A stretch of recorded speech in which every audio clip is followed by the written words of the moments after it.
Ongi etorri, bai bertaratu zaretenoi eta baita streamingen bitartez jarraitzen ari zeraten guztiei ere. Gaurko gobernu kontseiluan bi gai azpimarratu ditugu, alde batetik deseskalada bera eta bestetik Euskara arloko diru laguntzak, eta bi horiek dira zuei aipatuko dizkizuetenak gaurkoan. Eta horiekin hasi baino lehenago, ohikoa dugun bezala, COVID-19 eraginez gaixorik daudenei gure elkartasuna eta animoak, bai beraiei eta baita beraien gertukoei ere, alden azkarren gaixotasunari buelta eman diezaioten. Gura lurraldea aurrera egiten ari da deseskaladan eta normaltasunetik gero eta gertuago daude, baina oraindik ere urrun ikusten degunez, Gipuzkoar guztiei eskatzen diegu orain arte bezala arduraz jarrai dezaten COVID-19 ez baita gure artean oraindik desagertu, eta beraz eutsi egin beharra diogu egoera honi eta prebentzio neurri guztiak hartzen jarraitu beharra daukagu, ahalik eta muga gehien jartzeko gaixotasun honi. Badakigulako zenolako sarraskia eragiten duen gure bizitzetan. Ez da amaitu eta beraz segurtasun neurri guztiei eutsi behar diegu. Deseskaladei dagokionez, esaten izuen bi gai zirela gaurkoan landu ditugunak, eta lehenengoa deseskalada berarena da, eta hor hainbat esparru azpimarratuko nituzke. COVID-19 gaitzak sekulako eragina izan du, hiru azken asteetan bi kasu berri besterik ez ditugu izan Gipuzkoan, adierazle nagusi guztiek hobera egin dute, eta adinekoen egoitzetan hilabete daramagu heriotzarik gabe, eta azkeneko 3 aste baino gehiagotan ez dugu kasu berririk izan. Momentu honetan 6 kasu positibo dauzkagu, Aretxabalatako GSR egoitzan, eta horiek ere sendatzen jungo direlakoan gaude. Gure arreta eta aleginak pertsona hauetan zentratzen ari gara azken egunotan. Ni zuen deseskalada honek hainbat esparrutan eragina duela, gizarte politikan, noski, funtzio publikoan, gure erakundean, erronka ekonomikoan eta bestelakoetan ere eragina du noski, eta gizarte politikarekin hasiko nintzateke, gizarte politikan ere 3. fase batean hasita gaudelako, eta aldaketak nabarmenak izan dira arlo honetan. Alde batetik egoitzetan bizitak baimentzen hasi gera, goiz eta arratsaldez egiten dira segurtasun neurri guztiekin, pertsona bakarra eta astean behin gerturatuko da egoitzetara, eta noski pentsatuko dizuten bezala atzo hasi zian bisita hauek eta emozio handikoak izan dira, bai familiartekoentzat eta baita noski egoiliarrentzat ere emozio handiko eta intentsitate handiko bisitak izan dira, eta moral injekzio izugarria eragin dutenak.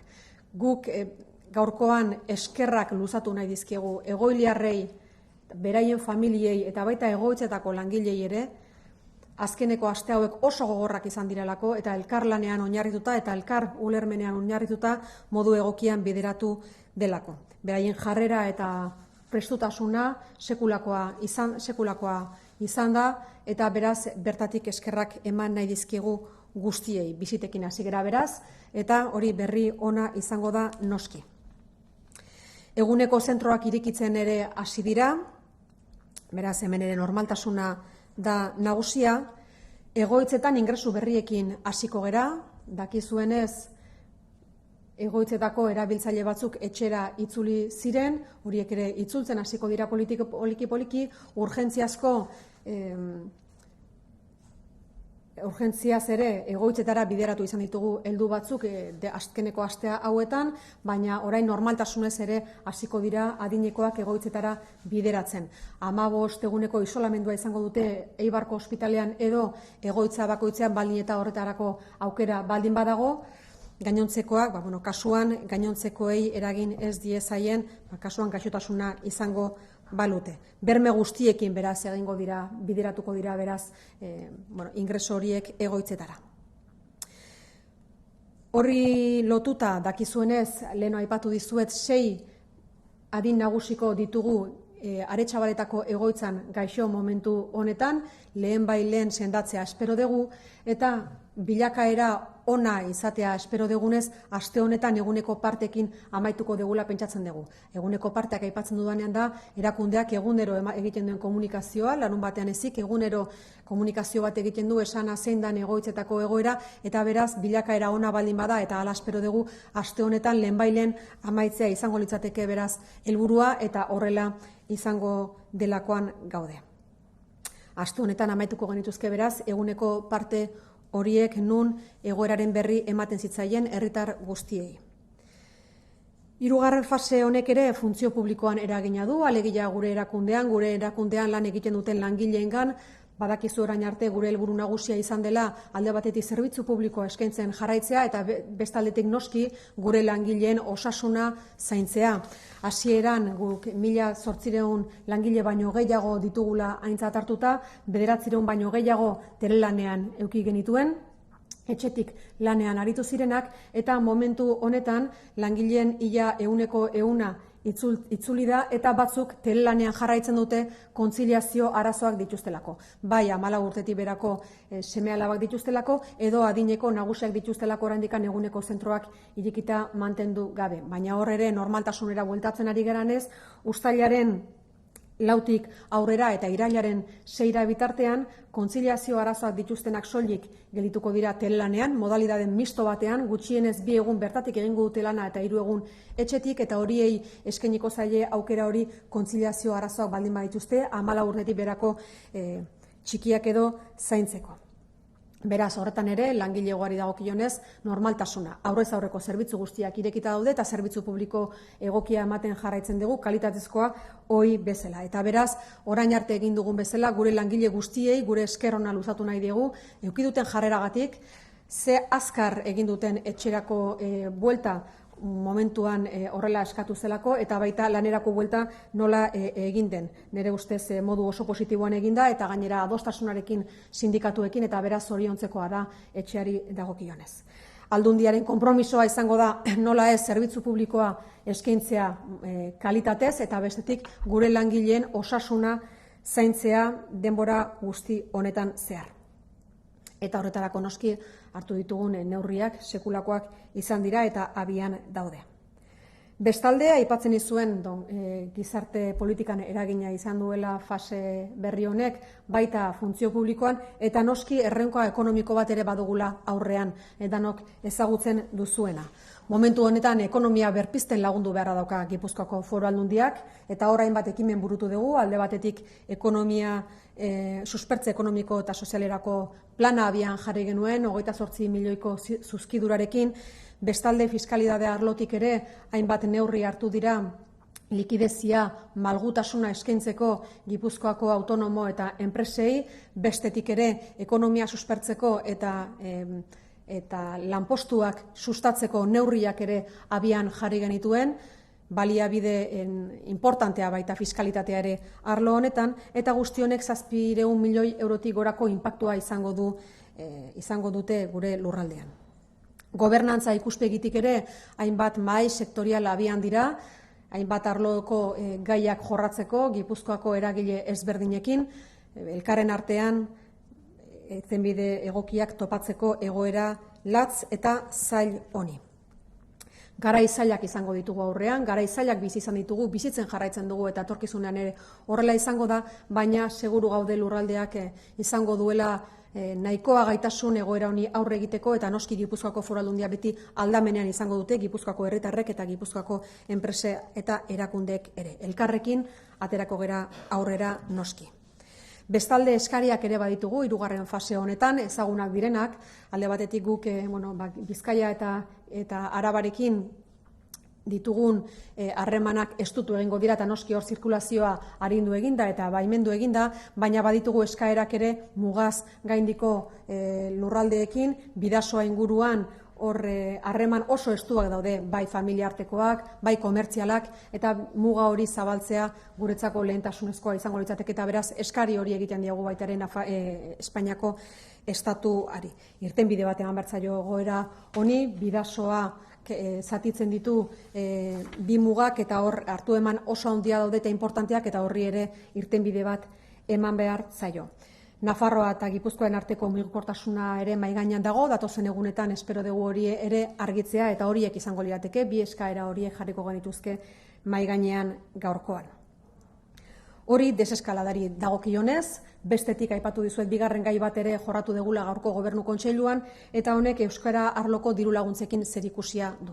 Badakizue, azkeneko urtetan euskara arloko diru laguntza deialdiak onartu dituela Gipuzkoako Foru Aldundiak, helburuak izango lirateke honako alor hauek finantzatzea, euskara sustatzeko proiektu eta jarduerak elkarteen bitartez, euskararen erabilera soziala normalizatzeko tokiko planak, udalen bitartez burutzen direnak, eta informazio eta komunikazio teknologiak erabiliaz edukiak euskeraz sortu eta hedatzeko proiektuak.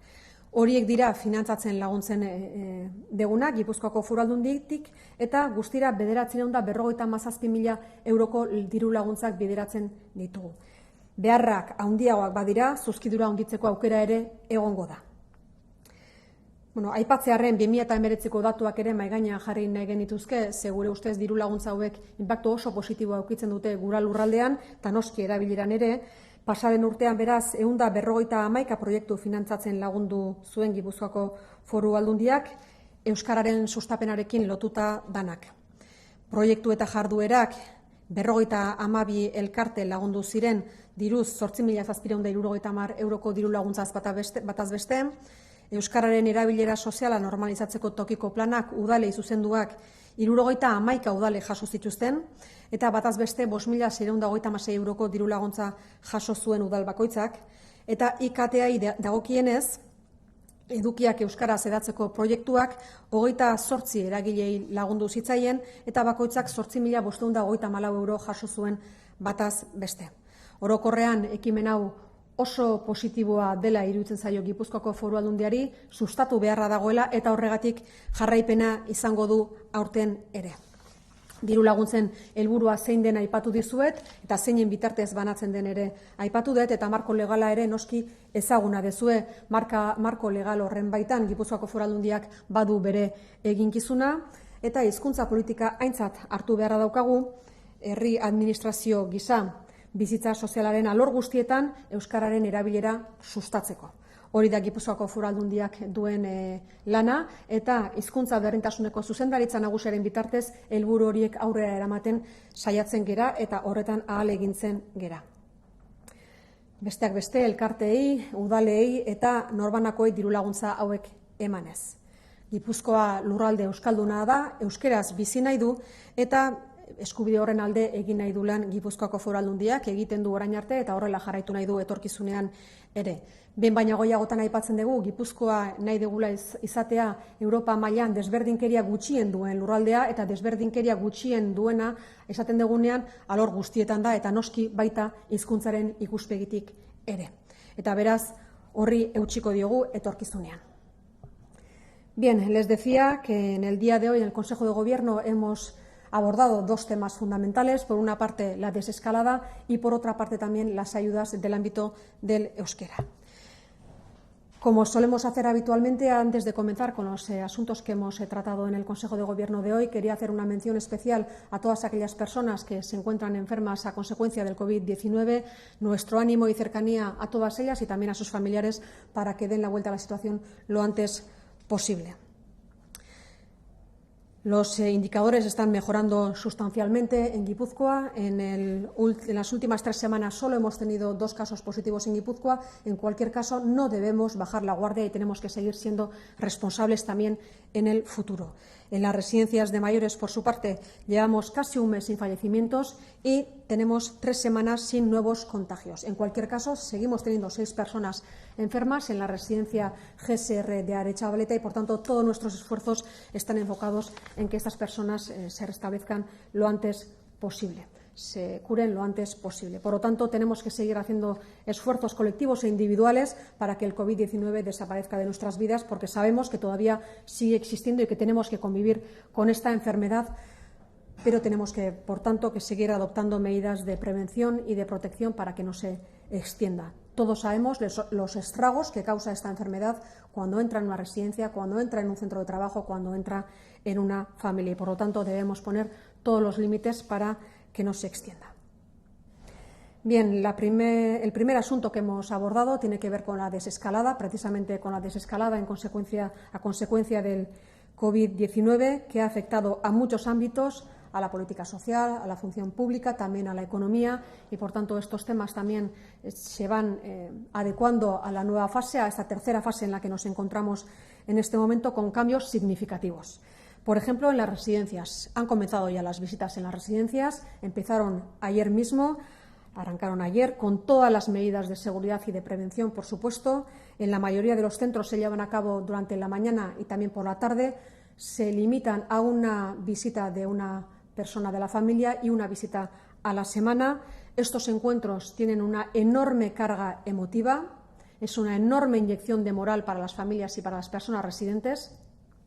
Y desde luego, desde la Diputación Foral de Guipúzcoa queremos agradecer de corazón la actitud que han tenido tanto las personas residentes como sus familias en este momento tan difícil en el que hemos tenido que adoptar medidas tan drásticas como negar la visita a las personas residentes por parte de sus familias. Todo ello con el objetivo de preservar la salud y la vida de las personas residentes, que era para nosotros la prioridad fundamental en este momento. Por lo tanto, gracias a todas las familias, a las personas residentes y, evidentemente, también a las personas trabajadoras de los centros residenciales, por su actitud y también por la colaboración mostrada durante todo este tiempo.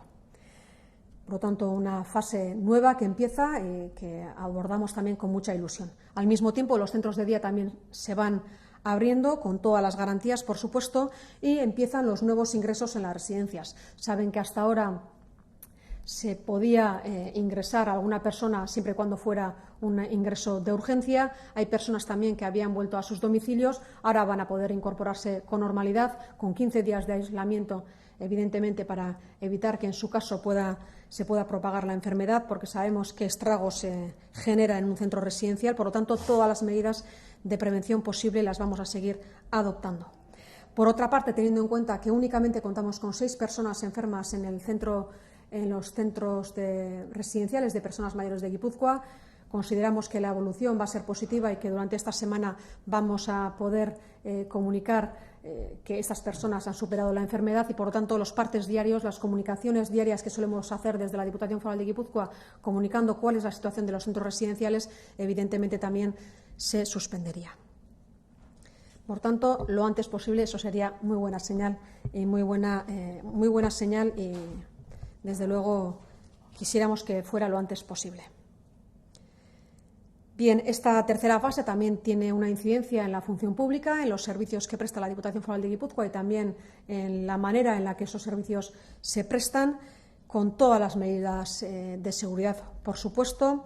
En esta fase, el 100% de las personas trabajadoras que han vuelto a sus puestos de trabajo, excepto aquellas personas que hacen teletrabajo en sus domicilios porque tienen problemas de conciliación, por tener menores de 14 años a su cargo, o personas mayores que no tienen centros de día abiertos de momento.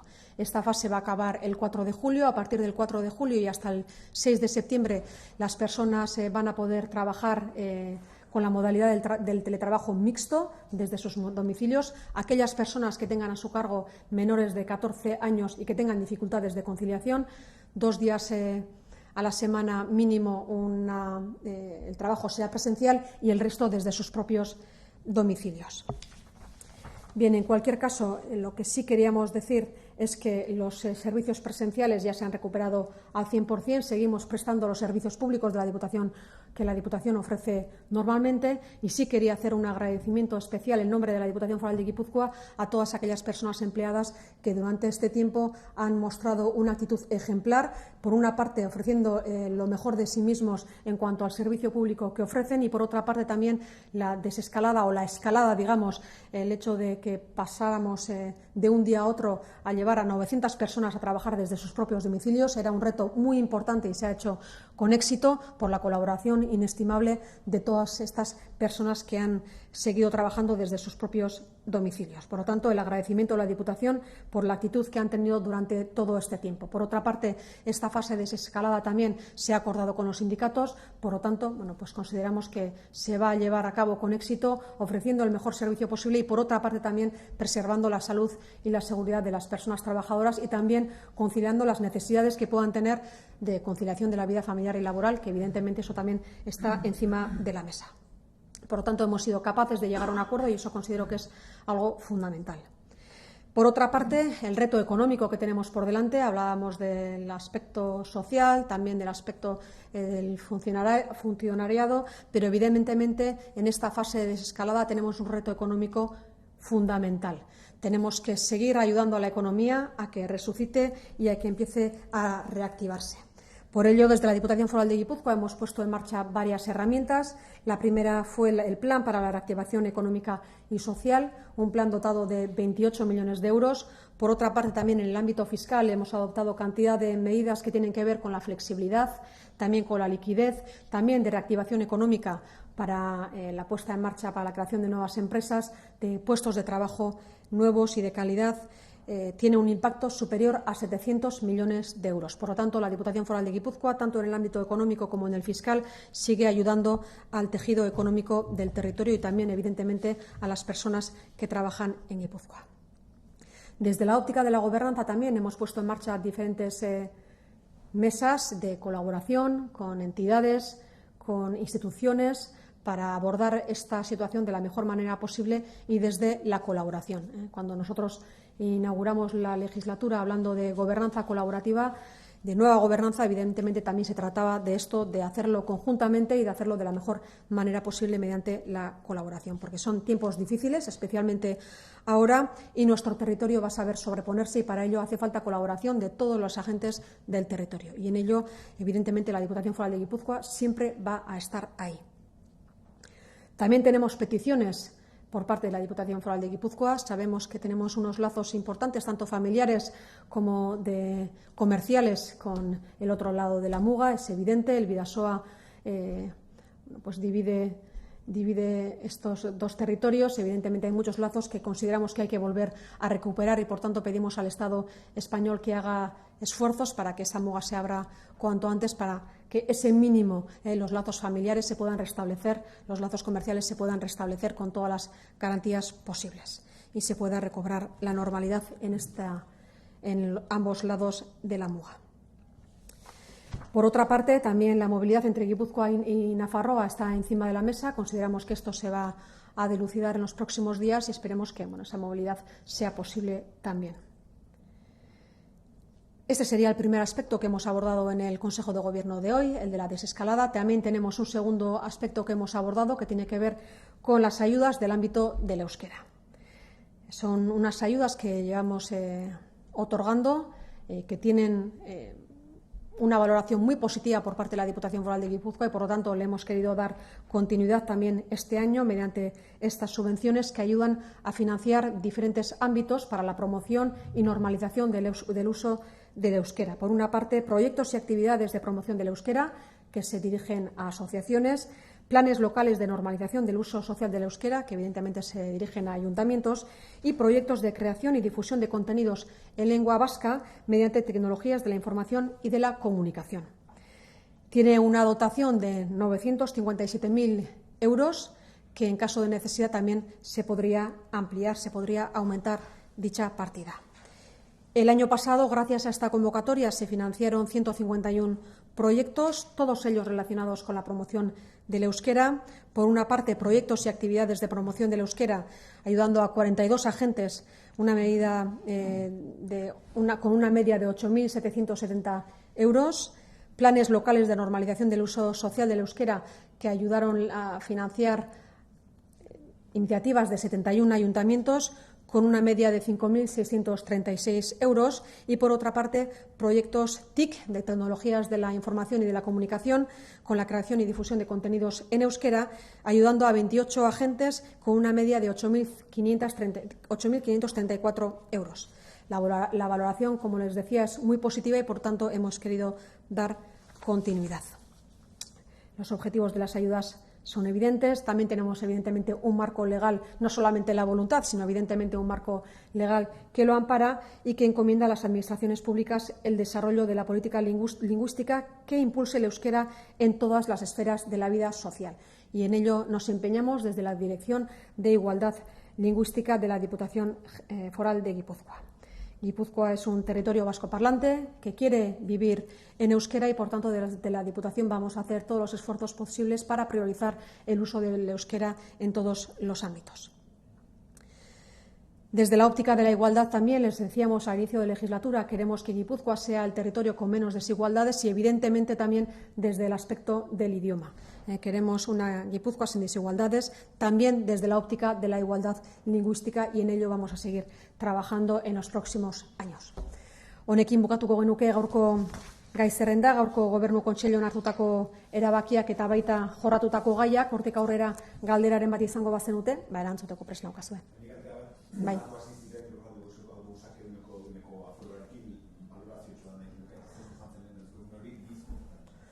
Bien, empezaron ayer los servicios del Lurraldebus, como decía, con el 100% de los servicios que se han restablecido. En principio ha ido con total normalidad, ha funcionado con total normalidad y sin ningún tipo de problema. Eso significa también que la normalidad se va restableciendo en todos los servicios de la Diputación y en todos los ámbitos también de la vida de Guipúzcoa. En cualquier caso, y sí quiero aprovechar la oportunidad para recordar que, evidentemente, para viajar en el transporte público hace falta usar la mascarilla, es la mayor medida de protección que tenemos, también con las medidas de distancia social, y que eso se tiene que mantener en el transporte público y también en la calle.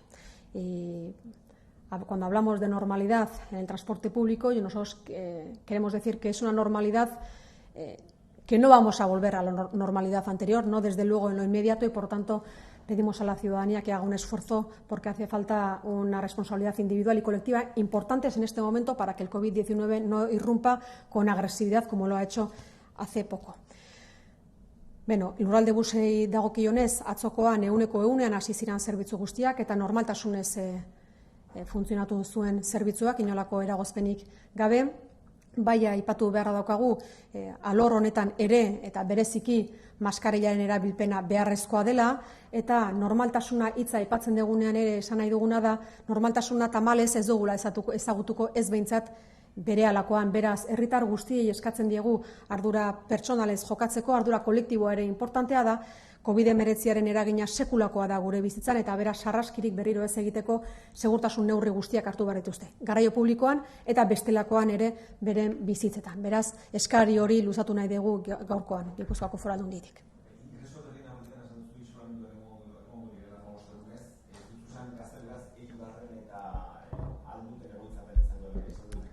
Bien, se va a proceder en los centros residenciales, se va a proceder a nuevos ingresos en las residencias. Esos nuevos ingresos se van a hacer con todas las garantías posibles. Van a estar en el hospital de Eibar o en la propia residencia, si es posible, con un aislamiento de 15 días para evitar que, en su caso, en caso de que pudieran estar enfermas y no detectadas, pudieran propagar la enfermedad en los centros residenciales. Después del enorme esfuerzo que hemos hecho entre todos y todas, tenemos que seguir manteniendo todas las medidas de seguridad. Por lo tanto, 15 días de aislamiento en el hospital de Eibar o en el centro residencial, si es posible. Bestelakorik? Ez dago bestelako galderarik. Beraz, honekin bukatuko genuke. Eskerrak guztioi. Gaurkoan ere hemen egoteagatik. Beste bat artean.